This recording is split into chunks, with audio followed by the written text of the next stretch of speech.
আসসালামু আলাইকুম, সবাইকে স্বাগতম জানাচ্ছি মিফতা ফ্যাশনে। আজকে আমি দেখাবো 1 পাউন্ডের একটি চকলেট কেক। চলুন দেখাচ্ছি কি কি উপকরণ নিচ্ছি। আমি প্রথমেই নিয়ে নিয়েছি ময়দা, সাথে লাগবে একটি বিটার মেশিন, তারপরে নিয়ে নিয়েছি vanilla essence, cocoa powder, chocolate essence, নিয়ে নিয়েছি সয়াবিন তেল, 2টো ডিম, একটি হ্যান্ড হুইস্ক, একটি পার্চমেন্ট পেপার, 8 ইঞ্চি মোল্ডের একটি কেক মোল্ড। পার্চমেন্ট পেপারটাকে আমি রাউন্ড শেপ করে কেটে নিয়ে নিয়েছি হাফ কাপের মেজারমেন্ট কাপ, নিয়ে নিয়েছি 1 টেবিল চামচের একটি মেজারমেন্ট চামচ। এ পর্যায়ে দেখুন আমি কিভাবে কেকটি বানাচ্ছি। পুরো প্রস্তুত প্রণালীটি মনোযোগ সহকারে দেখবেন। আমি প্রথমে হাফ কাপ ময়দা দিয়ে সেখান থেকে 1 টেবিল চামচ ময়দা তুলে নিয়ে সেখানে আমি দিয়ে দিয়েছি 1 টেবিল চামচ কোকো পাউডার, দিয়ে দিয়েছি হাফ টেবিল চামচ বেকিং পাউডার, দিয়ে দিয়েছি 1 টেবিল চামচ গুঁড়ো দুধ। সবগুলো উপকরণ দিয়ে একসাথে আমি মিক্স করে নিয়েছি। মিক্স করে দিয়ে এ পর্যায়ে আমি দিয়ে দিব 1 চিমটি লবণটা দিয়ে আবারও আমি হ্যান্ড হুইস্ক দিয়ে সবগুলো শুকনো উপকরণ খুব ভালো করে মিশিয়ে দিয়ে চালনি দিয়ে আমি চেলে নিয়েছি।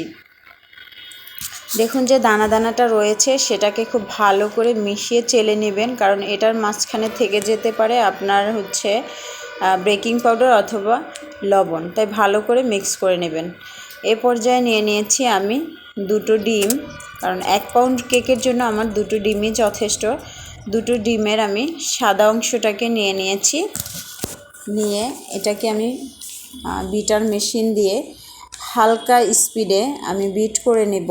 এটাকে চাইলে আপনারা হাতেও বিট করতে পারেন, তবে সেক্ষেত্রে অনেক বেশি সময় লেগে যেতে পারে। আর যাদের বিটার মেশিন আছে তারা বিটার দিয়েই কাজ করবেন।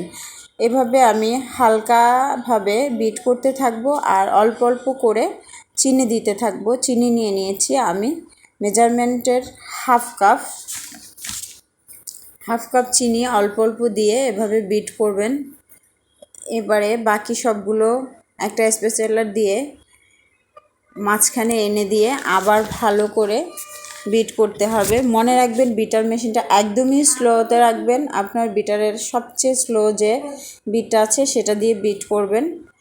এ পর্যায়ে আমি সবগুলো এক করে এনে মাঝখানে দিয়ে আমি যে ডিমের কুসুমটাকে রেখে দিয়েছিলাম সেটাকে অল্প অল্প করে দিয়ে বিট করে নিয়েছি। আমি ডিমের কুসুমটাকে 10 সেকেন্ড বা 20 সেকেন্ড বিট করে নিয়ে আমি 2 চামচ সয়াবিন তেল দিয়ে বিট করে নিয়ে এ পর্যায়ে দিয়ে দিয়েছি ভ্যানিলা এসেন্স। এ পর্যায়ে দিচ্ছি চকলেট এসেন্স। যেহেতু এটা চকলেট কেক, চকলেট এসেন্সটা যদি আপনি বেটারের সাথে দিতে পারেন তাহলে কেকটা স্মাইলটা খুব সুন্দর আসবে। এ পর্যায়ে আমি যে শুকনো উপকরণগুলো একবার চেলে রেখেছিলাম সেটাকে আর একবার ভালো করে চেলে আমি ব্যাটারটা মিশিয়ে নিব। খুব হালকা করে ব্যাটারটাকে মিশাতে হবে, না হলে আপনার যে ডিমের যে ফোমটা আসছে, যে ফোমি ভাবটা আছে সেটা নষ্ট হয়ে যেতে পারে। তাই একদমই হালকা আছে এটাকে মিক্স করতে হবে। এবারে আমি আরও একবার ময়দাটাকে মিক্স করব। এভাবে পর্যায়ক্রমে আমি 3 বারে শুকনো উপকরণগুলো ভালো করে মিশিয়ে দিয়েছি। একবারে আমি সবগুলো শুকনো উপকরণ দেইনি, তাতে দলা বেঁধে যেতে পারে, তাই অল্প অল্প দিয়েছি আর অল্প অল্প মিক্স করে নিয়েছি। এবারে একটি স্প্যাচুলা দিয়ে সবগুলো একসাথে ভালো করে একটু মিক্স করে দিবেন, যাতে ময়দার ভিতরে বা বেটারের ভিতরে কোনো রকম দানা বেঁধে না থাকে। এ পর্যায়ে নিয়ে নিয়েছি আমি 8 ইঞ্চি সেই মোল্ড কেকের। এটাকে আমি অল্প কিছু সাদা সয়াবিন তেল দিয়ে ব্রাশ করে নিয়েছি।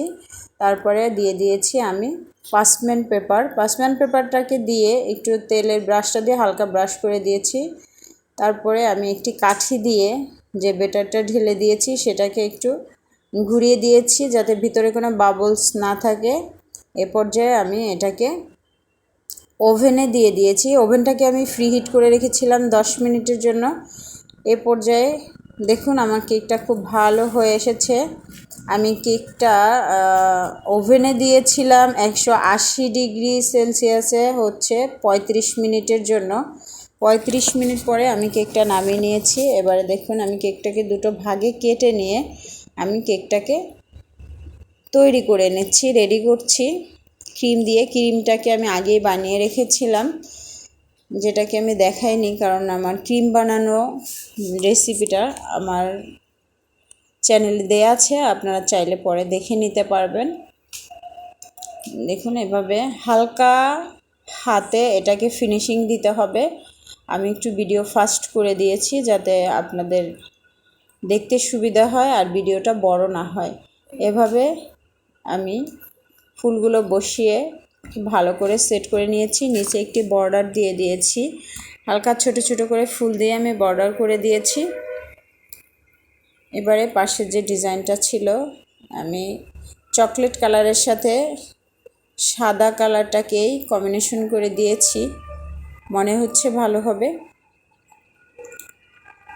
দেখুন কেকটা অলমোস্ট শেষ হয়ে এসছে। এবারে আমি নামগুলো লিখে দিয়েছি। দেখুন যার কেক ছিল তার নামে। দেখা হবে পরে আবার। আল্লাহ হাফেজ।